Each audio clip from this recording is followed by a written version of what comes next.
Welcome back, Walkons fans, episode 117 of the podcast. And Kluver keeps trying to insist that we are part of the media now. And I've told him on a couple occasions that I am clearly not. And I wanted to bring on a member of the media who is really somebody with reporting talents and, you know, a media background, not just a weird specialist that talks too much. So I think we're going to have a pretty fun episode, and I think he's going to have some good questions for us and vice versa. It's going to be a good conversation. So I want to thank you for coming on, Mark, and welcome you to the podcast. Thanks, guys. Thanks for having me on. I see three guys who walked on and made something out of nothing, made something out of their one chance to be somebody. And you guys walked away. I think all three of you guys walked away with heads held high. And then emphasis we held on the nothing part. Yeah, and then we held on to whatever we had with this podcast. I think it shows football has a role. I mean, if you can fill one little niche, I mean, fullback at Iowa, you know what you're doing, right? You're going to smash a linebacker. Kevin, I think your story is amazing. I mean, the special teams kind of guide guy, that's not an easy job to accept because, you know, you have dreams of being an All-American linebacker, but, you know, you see those jobs come to you and you accept them and you play your role, and those roles are really important. Obviously, long snapper, I mean, that's the quietest, most important quiet job there is in football. Yeah, well, Mark, there you go. You made us feel great again. Hey, guys, we're important. It just amazes me covering Iowa football all these years, seeing how the guys, you know, you get scholarship guys who, you know, fade. You get scholarship guys who rise, but the walk-on guys who rise and just find their spots. It's, you know, Kirk always talks about good stories. Those are always really fun to tell. And we got to thank you for telling those stories because it's – because otherwise nobody would. No one else would. I think what kind of opened my eyes is Tyler's mom DM'd me a few times when Tyler was coming up, and we talked about long snapper. And it kind of opened my eyes, like, you know what, that should be a scholarship position. And I started kind of hitting at it, and it happened. So anybody who touches the football should have a scholarship. 100%. 100%. The football is extremely important in a game of football. So if you touch it, you should have a scholarship. That's actually a really interesting take that I've never thought of in that sense. I did always used to tell people, hey, every time I'm in the game, I got the ball in my hands. Yeah, it's we were, I guess, in three very interesting roles.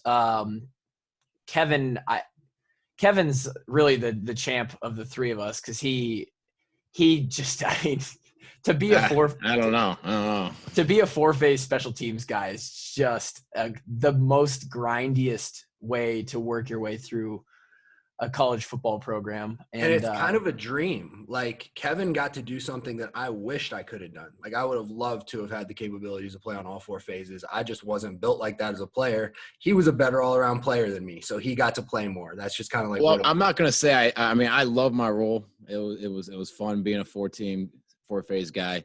I won't say it's the grindiest way to do it because I'd much prefer my role to Drake's of bashing my head into Aaron Men's on a beach 20 times of practice. That definitely sounds like a tougher grind than just having to show out on special teams. And that's why I am the way I am, and you are the way you are. Yeah, and that is probably has something to do with it. Also, for the people watching on video, thank you for cleaning your face, dude. You're welcome. You actually look like a human being again. Yes. Yeah, Drake's looking presentable again. But anyway, Mark, this is going to be interesting. We've literally reversed the roles. So, you know, for 4 or 5 years, well, not all 5 years. We're not Josie Jewell.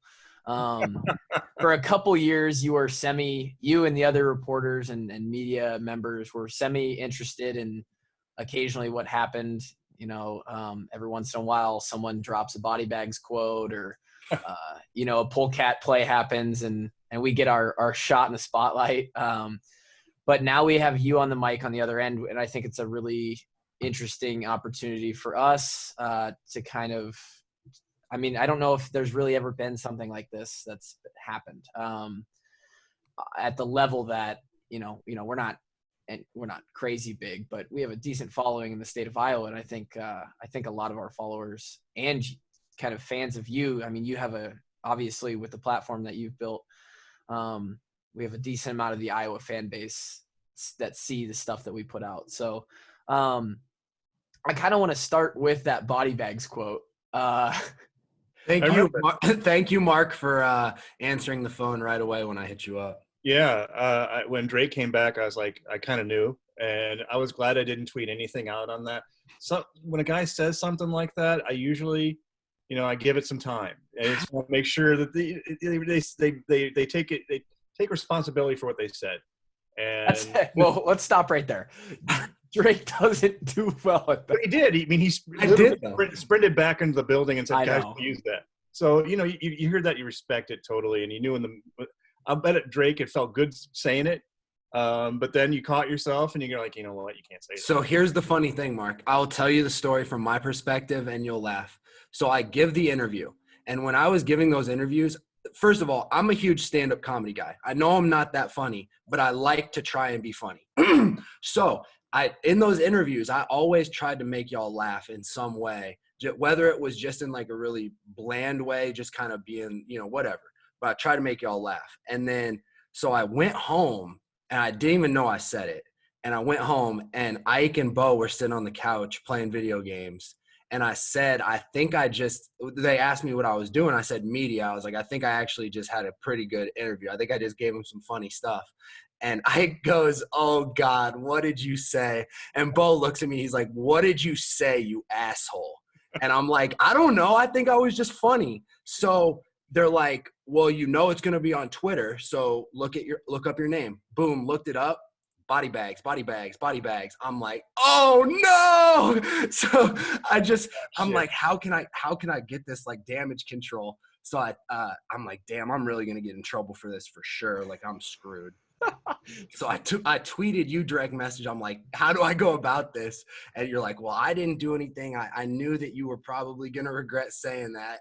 And I'm like, thank you for that, first of all. But I had to find out through Twitter because my roommates called me out without even knowing it. They just knew my personality, and it was a pretty downhill situation.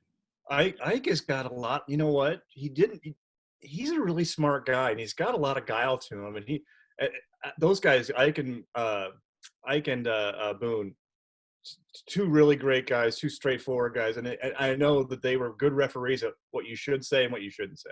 Mm-hmm.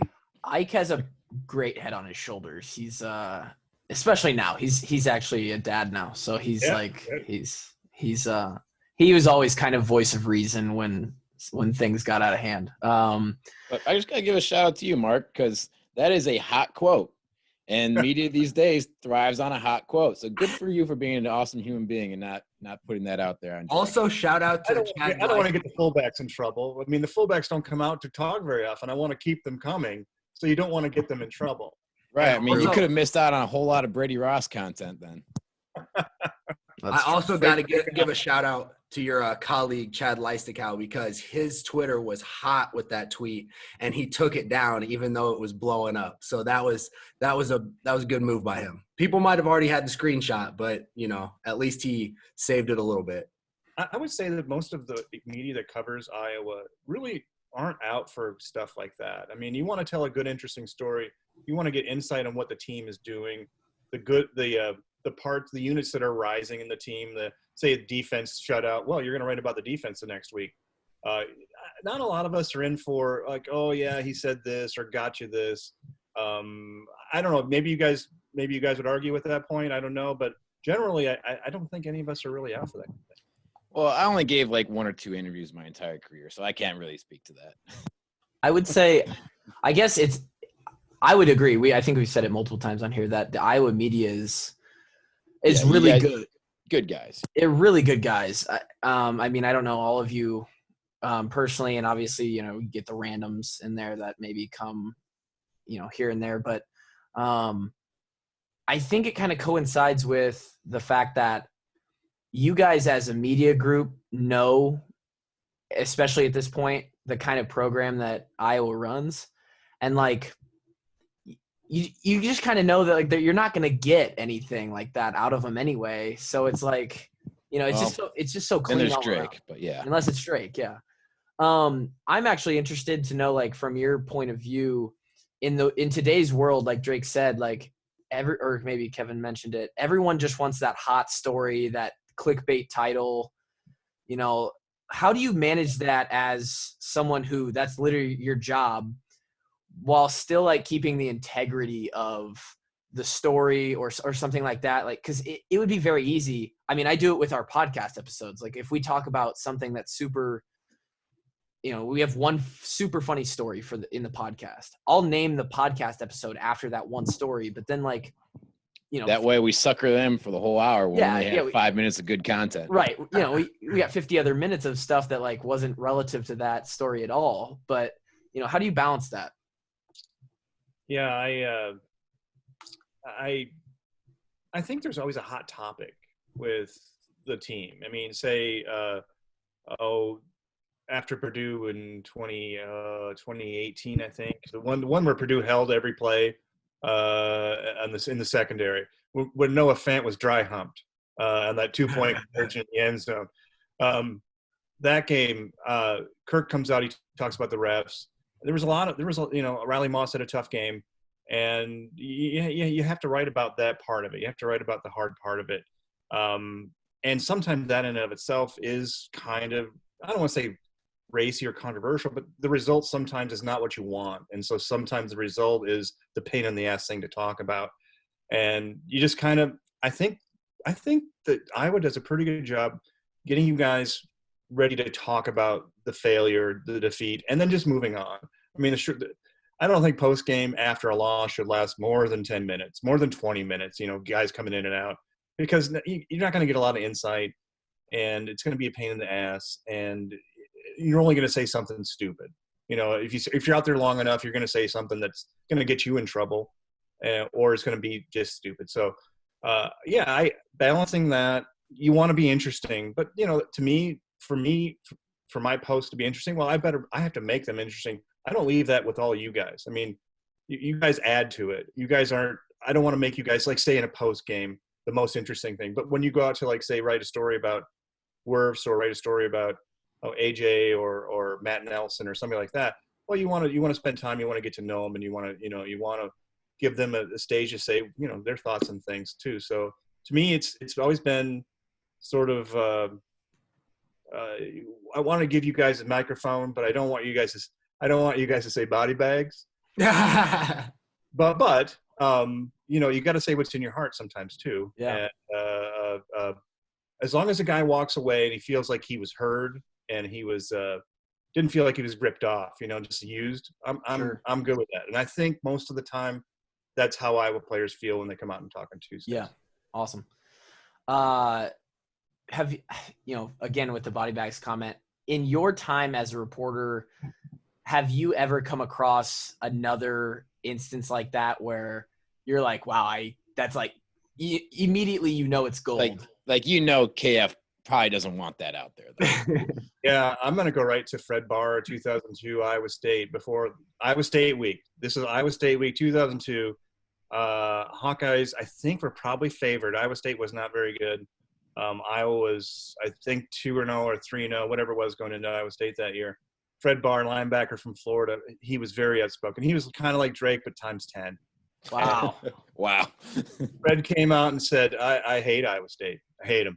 And he just kept saying how much he hated Iowa State, kept saying it. And Fred was the only one who I think Kirk was like, okay, let's keep Fred away Iowa State week. But other than that, kind of let him say what he's going to say. Not too many guys got that, but Fred came out and said, hated Iowa State. Julian Vanderbilt did it in a different way. You know, I don't know if you guys met Julian. So we never played with him, but I follow him on Twitter. And he's hilarious on Twitter. A great follow on Twitter. He's come back for a few networking events. Yeah, I think he minored in Japanese. Really, really super smart guy.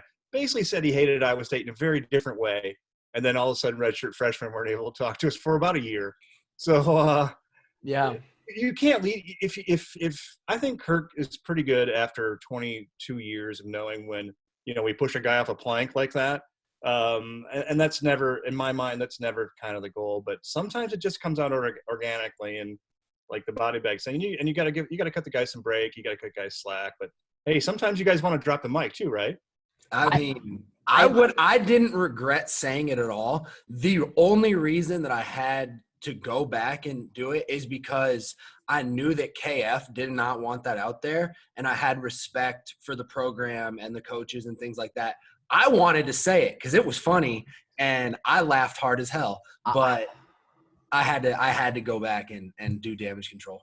And the See, thing this is what we have to deal with now because he doesn't have the same respect for our podcast as he has for the program. So now he says stuff without any remorse and ever taking it back at all. Yeah.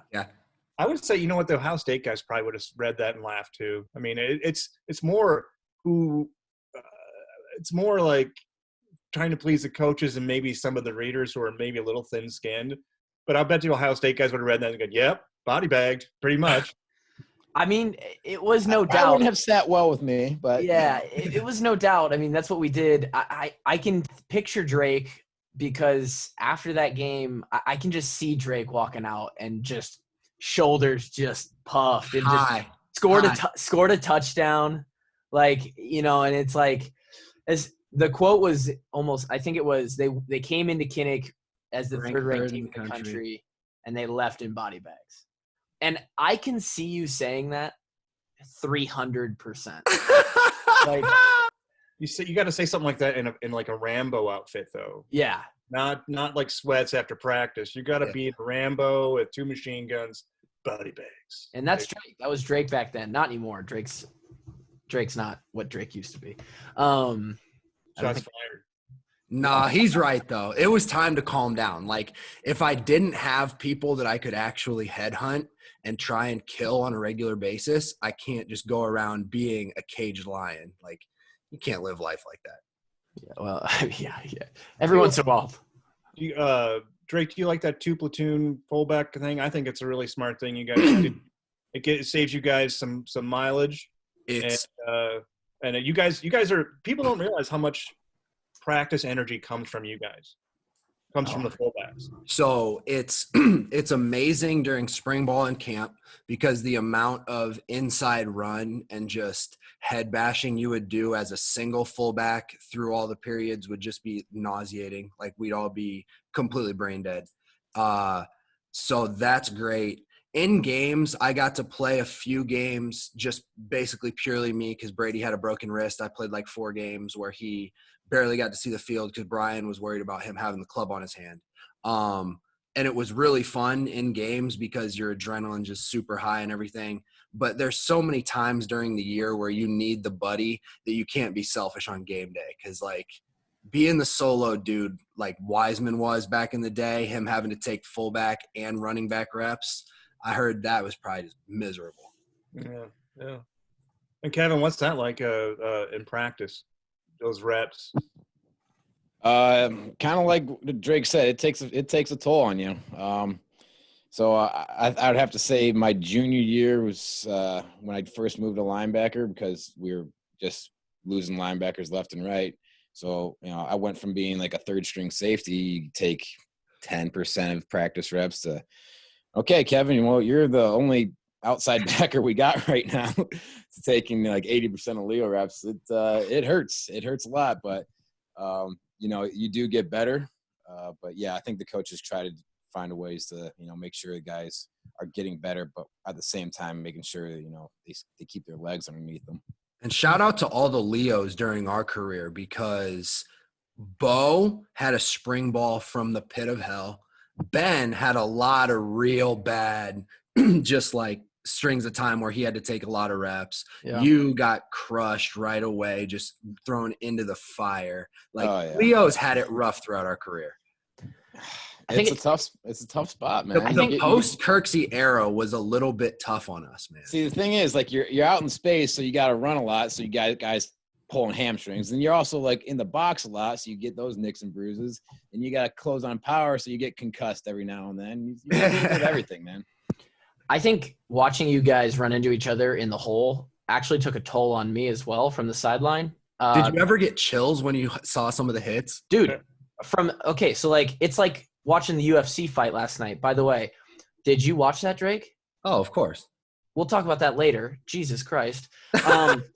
But right now there's no fans, so you can hear every kick, every punch. In practice, when there's no Kinnick Stadium, the pads hit, the helmets hit, and it's like two cars running into each other. And I got to watch that a lot. And obviously it's not even in the same storybook as being a part of the situation. But when you watch that and you know it's coming and you're watching from the side and you see the two masses coming to impact, it's like every time you kind of flinch, and it's just like, oh my God. Like, What do you think, Mark? I think that there are a lot of people on Twitter who look at the game and they, some of how the rules have evolved and how the targeting and a lot of the things they call it, making the game soft, blah, blah, blah. I think it's evolution, and people would really get a taste for that if they were able to just do what Tyler just said. You watch a game from a sideline, you realize how fast it is.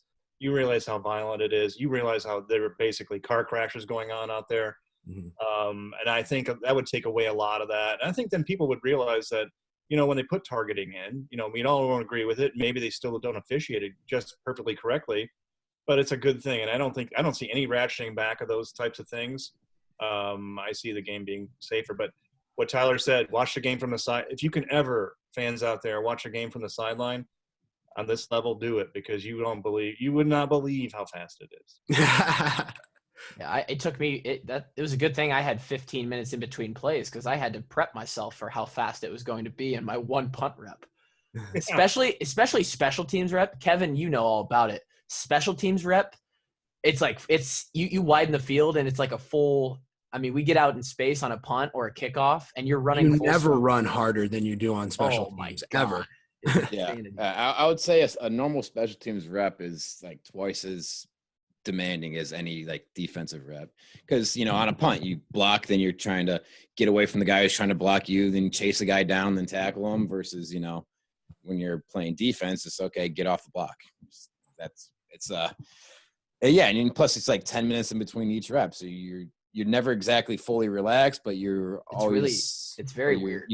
But you can't stay jacked to the tits the entire game either. Otherwise, you're gonna be exhausted by the end of the game. You do a special teams rep, you get really pumped up for that one rep, and it's like over just like a flash, and you're like, right, yeah. It actually is a thing. Yeah, it actually is a thing. You have to manage like your time on the sideline pretty well. You have to be at a certain alertness level ready to go in. The amount of hype, the amount of hypeness that you have to get for a special teams rep, that's serious. Because I played shield on kick return for a couple years. Oh. Gotta have a certain mental state to know what's about to hit you. I played shield and punt for a couple years. Gotta have a certain mental state when they don't take the defense off the field. The defense is down 14 points and the nose tackle is pissed. Okay, there's just certain things about special teams that you don't get in regular football that's like, well, here this goes. Yeah, I don't envy being on the wedge on kickoff return. RIP to the wedge.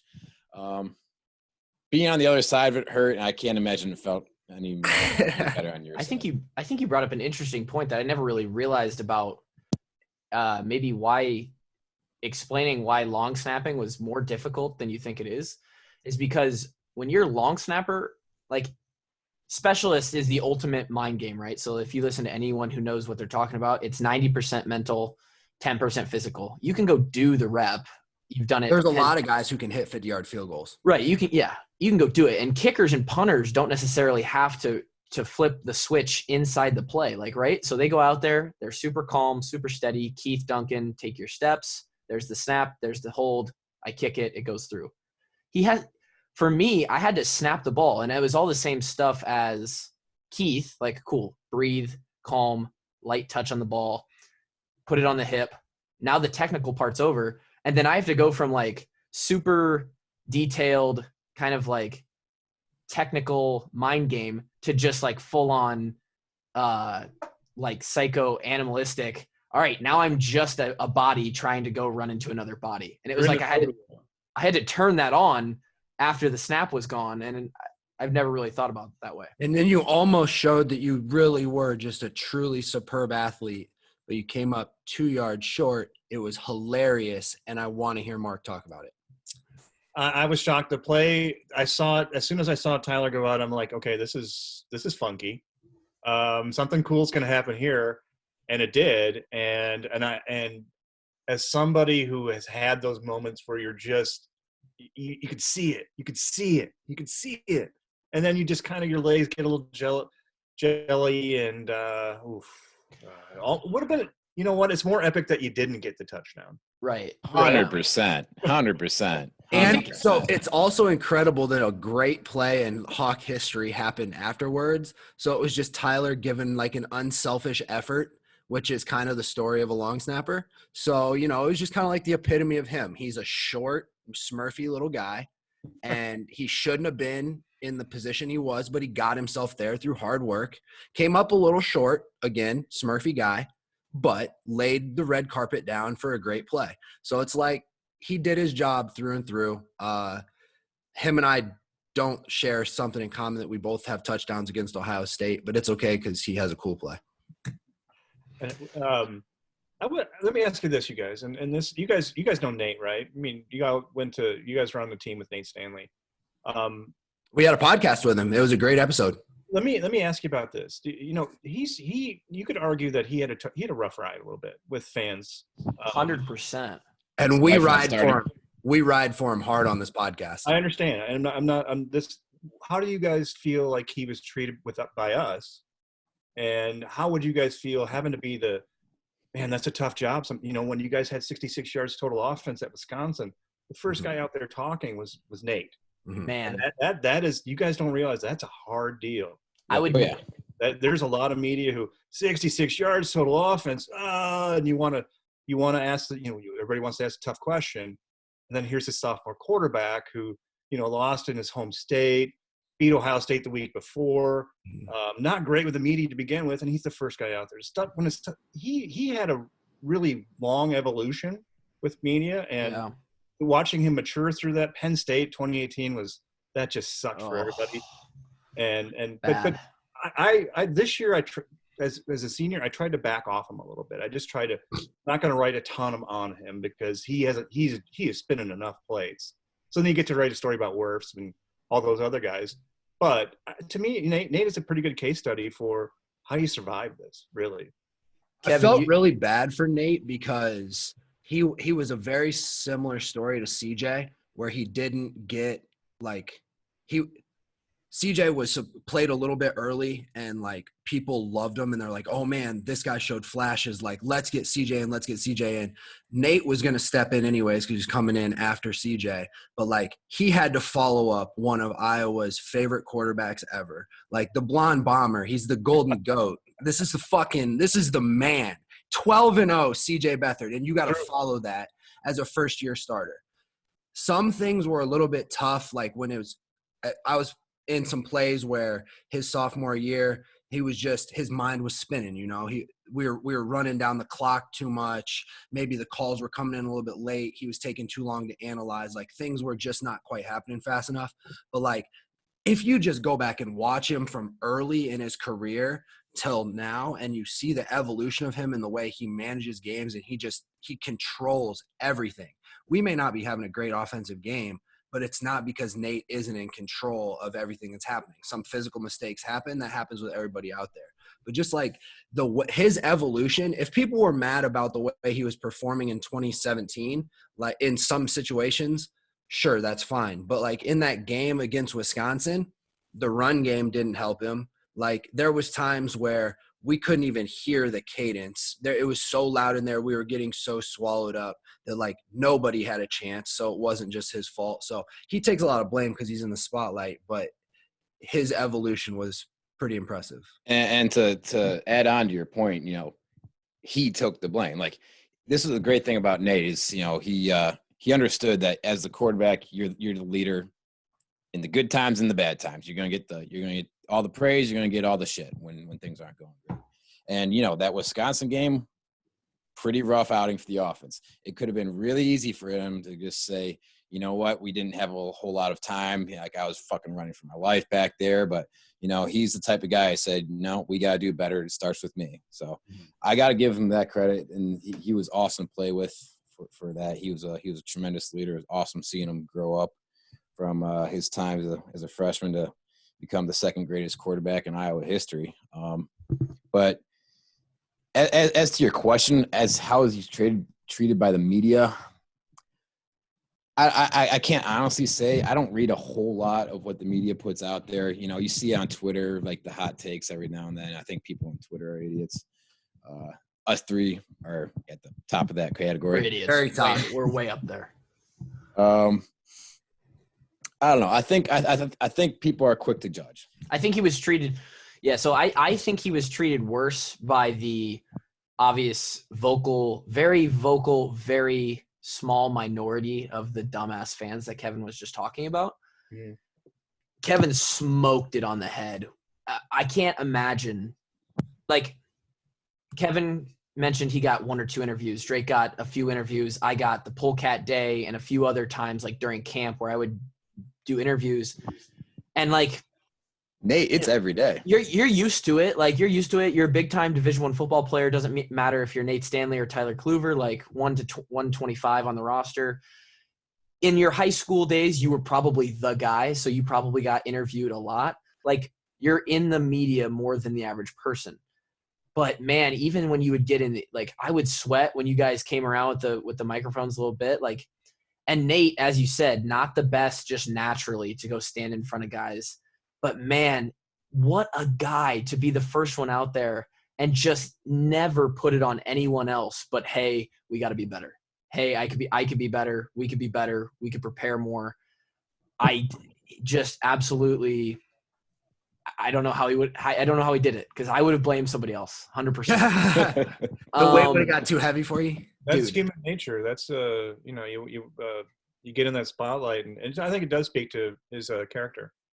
He's so, and like you said, and Drake kind of talked about it, the evolution of him, and he did think about things a lot. Like he's a super cerebral guy. I mean, you saw the Wonderlic, which isn't obviously, I mean, that's just one thing, but he's so smart.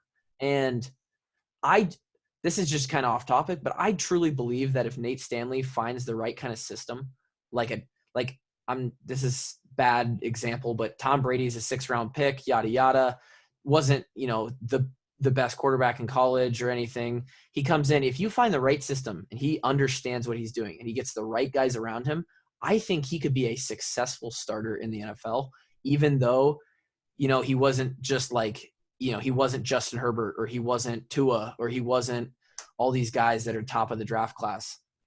He said in our interview when he came on here, he's like, I'm just trying to be like the Daniel Jones. Like, I just want to go under radar, get an opportunity, and then go make things happen once I get the chance. He's a super interesting case study, like you said. Just he had a crazy career, and we're so happy for him and everything. But you contrast that with Josie. I mean, you've had Josie on too. Josie, when he came out and talked to us, it was usually good things because Josie was, he was an ass kicker. There were very few misplays. He was okay, yeah. He was the hometown hero. He was the all Iowa, all American. Exactly. Is he on your Rushmore, Mark? You know what? One of the best to walk in the locker room, I think. And totally unexpected. I thought, okay, well, here's this sport kid. He'll probably end up being a safety, maybe. He'll probably have a special teams type career, right? I mean, what you guys had. But no, I mean, he's goddamn all-American. Outlaw. His portrait's up in the where you guys eat, which is a big deal in my mind. He was on Kinnick, man. But we had to look at his very different. I mean, when he first started talking to us, it was like interviewing Frankenstein a little bit. I mean, he did not. He's definitely that ugly. He did not want to do it. He did not, and he was not good at it. But you got to know him a little bit. Seriously, you got to know him, actually know him a little bit, and he got to know you, and he got to be more comfortable with you. And all of a sudden, the stories got better. Mm-hmm. Stories got a little deeper. Telling the story about when his uncle shot some rabid dog that he wanted to fight or bite or something. That stuff starts to come out once you get a little bit comfortable. And so I would compare, maybe that's a great point, you guys. Maybe Josie being from here, maybe that kind of helped him a little bit when things got ugly. Because Penn State happened under his watch, 41-14. Yeah. And I don't remember. I think everybody wanted to get the hell out of that stadium that night. I don't think anybody gave a shit about what you guys had to say after that game. I don't think you guys did either. No, that was like that was probably one of the most miserable games that we ever played in. We talked about before. Our flight was delayed. We didn't get back to Iowa City till like 1:30 in the morning. It was awful. But yeah, I mean, is there that's funny you say that. You know, you get to see the you know, how guys develop. You know, not just as a football player, but you know, kind of their personality with the media and how they kind of open up. Is there anyone else that kind of sticks out to you in your time as someone who was like kind of timid or shy and kind of grew in themselves as they went throughout their career?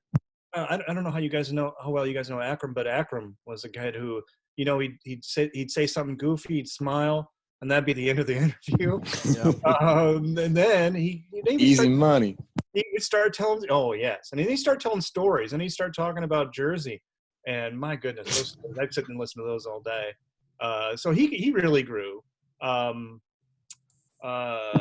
guy like Jersey, man. What's that?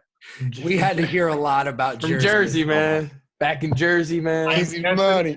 I was going to ask, I'm guessing that there is, when you hammer a football team together with kids from Marshalltown and Muscatine, with a kid from Newark, I imagine the cultural literacy that goes on with that is got to be amazing. We went to Newark. Oh, we you did? Went to Newark. And when we played Rutgers, we stayed in Newark, or very, very, very close. It was close. Yeah. And the food was dog shit, okay? The food at the hotel was dog shit. And the whole table, we sat as the running back table. You blamed it on Akram. No. We the whole running back table sat together. Akram was telling us how great this food was. He was like, oh man, this is just the best, blah, blah. Everybody in the running back room was like, Akram, this is ass. I would rather eat my dog's food. Like, this steak tastes like literally they cut it from the guy's colon. Like, get me out of Newark, dude. And the whole time I was in New Jersey, I just knew how big of a liar Akram was, because that place sucked my balls. Wow. Home is home for Didn't really answer your question, Mark, but thanks for that. home is home for everybody, though, you know? Yeah, it's true. He seemed to enjoy it, but I think Iowa City is better than Newark. Iowa City food scene, I would not argue against it at all. Yeah. No, but to your point, it is really interesting, you know, how guys from very different walks of life kind of come into a locker room, and, you know, some guys are able to mesh and mingle and like create great friendships. Some guys it's tough, you know, and they kind of just stick with the guys who kind of grew up the same way like them. And who were some of the guys who cut through that stuff? Who are some of the guys who kind of tie things together during your time anyway? I'm thinking guys who a guy like CJ, you know, CJ taking half the team down to Nashville. Bo Bauer was down there playing guitar. I saw that picture. Jordan Lomax. But I think every one of these teams needs a guy who can kind of bring everybody together in a locker room. I don't know. Was there that guy for you guys? Yeah, so I mean, I would say Jordan Lomax was probably would be my first guy that comes to mind, in my opinion. You know, he was a guy that was. What's that? The cultural liaison. I mean, yeah, he was just cool with everyone, you know, Mm-hmm. and he would invite guys from, you know, like, you know, the white Walkon DBs to, you know, the guys who grew up in, you know, downtown Chicago, you know, and we'd all be hanging out together and stuff like that, you know. And that was part of what was really great about that 2015 team. We've talked about it before, is that was the closest team that we ever had. Yeah. And when guys like each other, it's a lot easier to go out and practice together. Yeah. And, you know, and all that stuff it adds up. And that season was very special for a lot of different reasons, you know, and besides the fact that, you know, we did run the table, and, you know, and a lot of that speaks to the leadership of that team, you know. And Drew Out was another guy too. Drew Out's from fucking middle of nowhere, Nebraska. I was going to say Drew. Yeah. And, you know, he was a guy that could, you know, talk with Jaleel and talk shit. And I was about to say Jaleel because of Drew. Gosh damn it, Kevin. Shut up. Y'all can chime in, but I mean, I remember those guys are absolutely essential to a locker room. I remember asking Jaleel if he knew who Keith was after the Michigan game. He said he did, and he said he would buy him a burger. Oh yeah, and it's funny because like we were talking about this, I think on the Paulsons episode, when they're showing like Jaleel how a cow gets born or something crazy like that. How it gets artificially inseminated. All right, that's right. Yeah. You know, it's just funny, man. 'Cause you got guys from inner cities, you got guys from the suburbs, you got guys from way out in the middle of nowhere, and you get to learn a lot about, you know, a different way of life. I think so. This I don't know where this came, but thoughts just went popping off in my head, and I'm going to try to put it into words, which I'm not usually good at. So at a place like Iowa, specifically, it's and I would say this is college football in general, but you obviously have these two different sides. I would say mostly in the Big Ten, this is very true. You're bringing together Midwestern, you know, farm white kids with a lot of African-American inner city. Like there's these two just almost complete opposite. Like it just is what it is. You have to call a spade, right? And so like these two kids, they're not the same in any way. Now, obviously not every kid on a 120 person roster fit into white farm kid or black inner city kid. There's plenty of in-betweens, right? But it's what makes Iowa such a special place, and Northwestern, Wisconsin, it's all these places. And I think it's why the Big Ten is special too, is I think without naming names, I think Jaleel, Lomax, and Ott are really, really good examples from that one team. But it's the guys it's the prototype guy who, it doesn't matter if he's the inner city kid or the farm kid or just a town kid from Iowa, whatever, wherever he's from. It's the guys who are so open early on to accepting and learning from Doyle and the coaching staff how to just ultimately buy into the program and what they preach, because it's almost, we've talked about it before, there's this proven like book that's just unwritten. It's like, hey, if you go to Iowa, if you just listen to what they tell you and you do your best, you will succeed. It just will happen. That's not the case everywhere else. Like if you listen to what Doyle tells you to do, you will be successful. It's he has the magic pill. And so the guys who are willing at a young age to buy into that, but then also wait their time until it's the perfect moment and they're now the guy in the spot to lead the team. And then of course, you know, a little bit of just natural charisma, natural leadership ability plays into it as well. But those are the guys who really cross everyone over. And I think that the 15 team is a extreme representation of that, where, you know, Kevin and Drake will echo this. It was this feeling of everyone talks to everyone. There's no corner. It was a brotherhood for sure. There's no corner of the locker room that doesn't converse and hang out with another corner of the locker room. There isn't a grade level that kind of just ignores a younger grade level or an upper grade level. There was all this crossing over, and it's extremely tough. People wonder why you can't go 12-0 every year. It's because the myriad of factors that play into a dynamic like that on a football team, everything has to just kind of be perfect, and everything was just perfect that year. And that's a good example of how that happened. Clifford, do you remember the conversation that we had in the old complex? We were walking up the stairs in 2014. I think it was probably prior to a lift. So it's 2014 old complex. We're discussing the schedule of the upcoming season and how Michigan was getting talked about all over the place about how great they were going to be. Yeah. And they were like, yeah, they're predicting them to be 12-0, blah, blah. And I said, well, they got to come here and beat us first. And you're like, yeah, they do. Boy, they couldn't get that sumbitch done. They couldn't get it done, man. They couldn't get it done. That's a whole nother. I don't know. I think the root of a lot of this is Doyle as well. A lot of things come back to Coach Doyle in the Iowa program. That man is truly perfect in his role. There's never been a person that was supposed to do what they're doing more than him. And I was super fortunate to have him. I thought it was really great what he said about the COVID right now.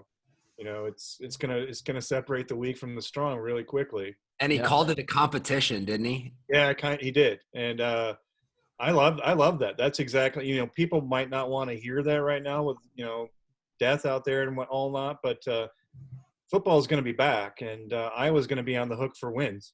And so you need somebody out there pressing those buttons. And can you imagine the just setting up an entire college football team, making sure they're all set up with reasonable weights and stuff like? Can you imagine just that undertaking? That makes me tired just thinking about it. I've gotten to witness a little bit of it firsthand, just because, brother. What they've sent out. I've looked at the material, and it's Doyle's got a great template. They didn't have to start from scratch completely, but they made it a home program, and they made it so that it's doable.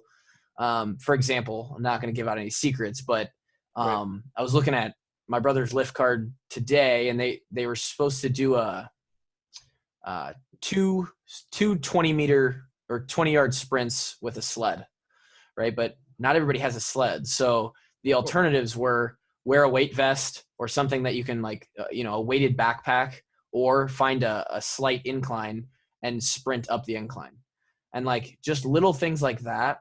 And all of, and that's just one movement. That's just a resisted sled sprint. There's hundreds of movements that they have to account for and program in. This is a tragedy for these players though, because part of why I was able to transform my body into the way that I was, and all of us, is because the environment plays so much into it. No matter how hard you think you're pushing yourself, if you don't actually have your teammates around you to see, okay, this guy just outdid me, I can't let that happen. I'm worried about everybody's personal motivation. Yeah. I mean, Dole talked, he mentioned it. It's a competition. This is going to put to test, who has the strongest culture, whose guys are willing to go out and work on their own, no one watching. I mean, it'd be very easy to put that card in the trash and okay, I'll see you whenever whenever the team gets back together. But yeah, it's a competition among the staffs of, hey, how well can we do meetings online? I know we didn't have spring ball, but hey, we still have to install all these plays, all these defenses, all these packages. It's a competition among strength tests. Hey, we got guys going home with very wide varieties of equipment. How can we get them best prepared once football is back? And it's going to be fascinating to see, because this is the biggest grenade thrown into an off season in college football history. DeMarco had a great tweet about it. DeMarco's the GOAT. He tweeted something about, if you're a strength coach or a strength staff right now, and you're worried about your guys, being able to have the right things or do the right things, you're not a very good strength coach or strength staff, because part of your job as that kind of component in conjunction with the coaching staff, the position coaches, is to prepare your guys for life and, kind of set them up. And KF and Doyle talk about this all the time, making great men, creating great people. And if you have done that well in your program, then you don't have to worry in a time like this about if your guys are doing the right thing or if they're motivated to be getting work done. They'll be motivated and they'll be doing the right stuff. And so, I mean, your title's a coach, meaning you're there to teach guys and, correct them. You're not an enforcer. You're not making sure that they do it right. And that is not what you're being paid to do. Right. And if that's what you have to do as a program, then your program needs some cultural adjustment. You recruited the wrong guys. 100%. And often you'll see those guys, a lot of guys, a huge question, especially in the media, I think, Mark, this is something that a lot of you guys wonder because you don't get the whole inside story, the day-to-day, who's in the doghouse, who isn't. Those guys who kind of don't fit that mold, the guys who in this kind of situation would go home and they'd sit on their ass for 3 months and they'll come back and they'll be ready. I'll be ready, Figured things out pretty fast. They're not in the black and gold anymore. They're just one way or another, they end up not in the uniform. And then the fans wonder, oh, he was so promising. He was such a good recruit. He was supposed to be this guy, this. Yeah, he might be great at football, but football's what, maybe half of the equation, not even. So I think that's kind of a little insight on why some guys just don't work out. I try to come in a little light when it comes to recruiting. I don't want to tell a kid's life story. I don't want to try to make promises for a kid that he has no control over of fulfilling for a fan. So I try to just come in light, and then like Tristan, when he's worth a big story, then tell that story. Did you think Tristan was a slam dunk coming in? Because when I saw him in person, I thought he was the most layup first rounder of all time. Not that he didn't have to work hard for it, but just what he had to work from, the clay that God gave him to sculpt was different than the clay that I have. Yeah, absolutely. I don't even think I got any clay. I got sand, but he, you know what?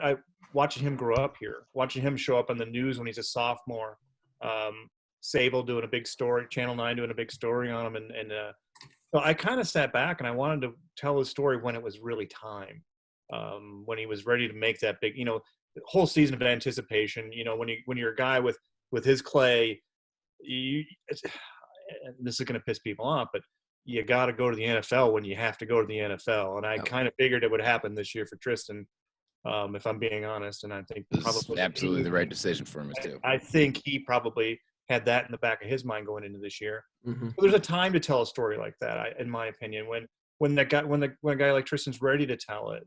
AJ, I think Michael Oss went down and did AJ, and when those guys are, when they're on the precipice of something big, and I think they both were this year, and I think the draft proved that out. I just think there's time and place to get, to put a kid in a pedestal like that, because that's, like I said, I don't want to make promises for kids that I don't want to be in the business of doing that. You know what I mean? Yeah, that's a pretty good motto to live by.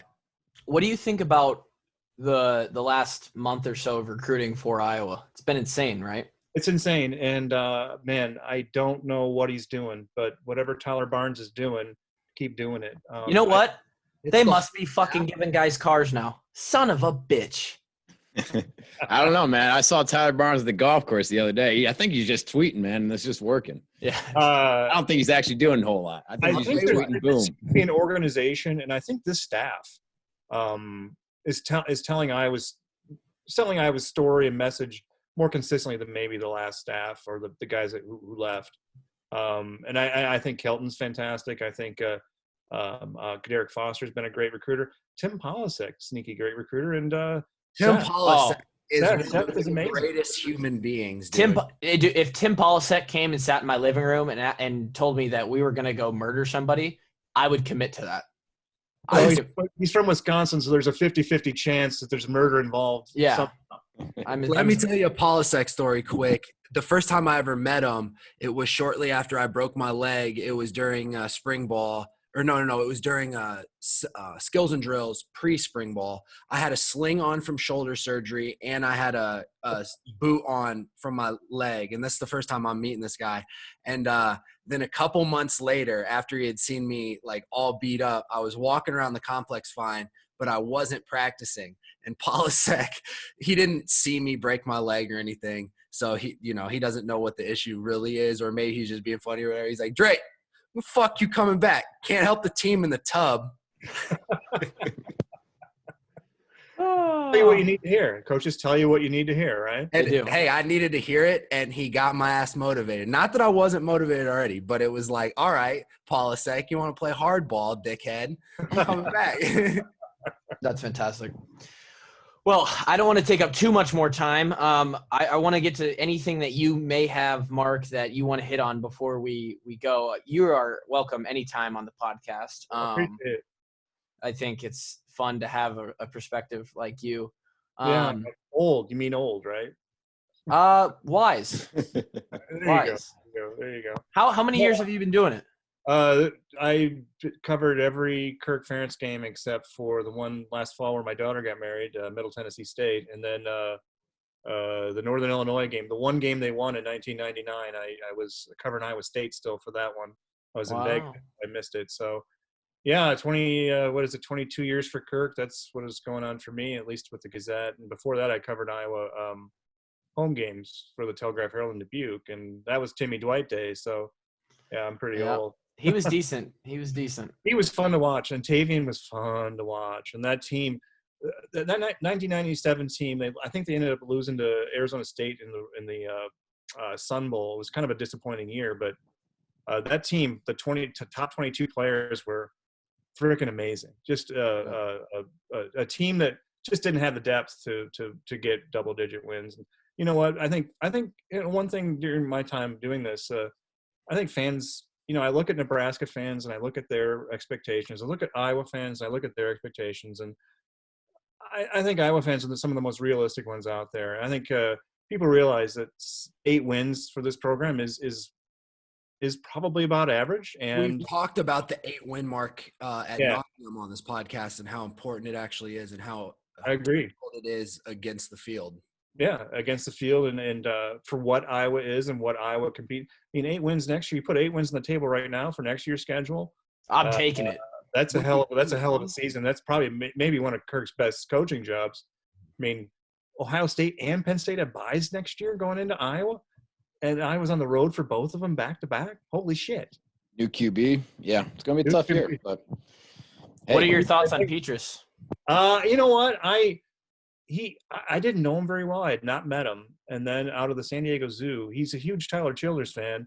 And I think I tweeted about it or talked to him about it or something. And he comes up to me and starts talking about Tyler Childers. And I didn't know him very well. And I think that's a great start. I think that's kind of the CJ Beathard sort of starter kit. You know what I mean? I'll tell you. Yeah, I'll tell you this. With Spencer, you're gonna get a lot more CJ than you're gonna get Nate. I kind of get that feeling. I have a couple of the guys on like social media and Snapchat still, and Spencer's a character on some of those. He's really funny. He plays the guitar. He'll dance. I think at the Holiday Bowl at one of the things he was like doing something at one of the events like up on stage, if I can remember right. So he's not as shy as Nate. I supposedly he's got the same kind of cannon on his arm. I never really watched him because did he come in right when we were? He came in the spring after we left. Well, we were training for Pro Day. So while we were training for Pro Day, so we never really got to see him at all. But I think he's going to be just fine. Every time it seems that Iowa has like, oh, how are we going to replace this guy? It seems like next man in always happens. So Yep. I'm more worried about for next year. I'm more worried about like who the third running back's going to be because I think this is the type of schedule that you might go through a few running backs. Yeah. And I love Tyler, but last year, sometimes he got up slow. I mean, he's not a huge kid, and so I worry about a running game fitting with helping Spencer out that way. And I just look at Iowa's next year, and you tweeted it perfectly, Tyler, when you tweeted about I'm glad AJ Epinez is on my team. You're gonna miss that guy next year. To me, and the crackhead Dave Chappelle got any more of them Epinezas. That was one of my better tweets. I worry about defensive line next year, but I look at a guy like Joe Evans, and I think, you know what? Who knows? Maybe Joe Evans could be like Nate Meyer was in 2015. Would love that. Nate Meyer was a guy who totally got a ton of respect for him. He really, 245-pound defensive end in the Big Ten. He was a tough-nosed grinder. Just had a motor on him, though. Nate Meyer is an absolute – his nickname should be the Anomaly. He was a go guy. Mm-hmm. Anything else, guys? I just got one question for you is, some people on Twitter are, kind of sometimes get upset with KF, giving political answers, maybe not giving a whole lot of insight. Is there any kind of feeling that in the media, we kind of teach our guys to, say less is saying more, and for the most part they listen. You get Drake saying body bags every now and then, but do you ever wish like there is a lifted more veil of the program than there is, or do you feel pretty content with the amount of access you guys get to the program? I'd like one more day of interviews would be great, but I don't begrudge KF that anymore. You guys are they're in the business of building you guys into men, into winning games, and we should be very low on the priority ladder when it comes to that. I would like to just tell more stories about what's going on. Like, it'd be cool to be able to get a day, maybe a day a week with Doyle, and maybe not Doyle so much in the winter, but with guys. I mean, I think that's a big part of the program is that the winter stuff you guys do and the camaraderie that goes on. That'd be cool. Tristan doing that lift, the 450-pound hang clean. I would love to bite into that energy. And you know what? Frankly, I think college football might be leaving a little money on the table because I think people would watch the hell out of that. Oh, I have all the thoughts about off-season documentaries and looks into the program and all that. I wish it would happen bad. The thing is, you gotta be careful what you wish for, because Mike Hall got himself an interview with Doyle and he got cooked. He got smoked. He got Well, that's because if you enter the arena with Doyle, you come out the loser. You lose. You lose. Yeah. I think if I got in the weight room right now, I'd lose an organ pretty quickly. Just slide right out of me. I'm an Olympical warrior at this point at 53. It's as long as you get the heart rate up. Yeah, exactly. Just stay active and for however many fasting stuff. The fasting, I'm curious about it, but I like eating too much. You got to hit up Tyler-Kluver at live.com. There you go. I love the plug. I love it. You know what, Mark? I could talk all day about it, but I'm not going to because these guys will just. That's cool. That's cool. I hope as fans, you guys enjoyed listening to this episode. This probably won't be the last time we have Mark on because, as you can tell, we could talk for a long time about a lot of things. So, you bet. Loved having you on. Thanks for the opportunity for us to exploit you for content, and that's really the game we're in now. Hey, that's what it's fair play, right? Yeah, it's all about that. I use you guys, you use me. It's all good. Love it. Yeah. Love it. That's it for the Walkons, episode 117. We will be back. This one's titled "Friends with Benefits." Thanks for having me on. Oh, Jesus. With benefits. Peace out.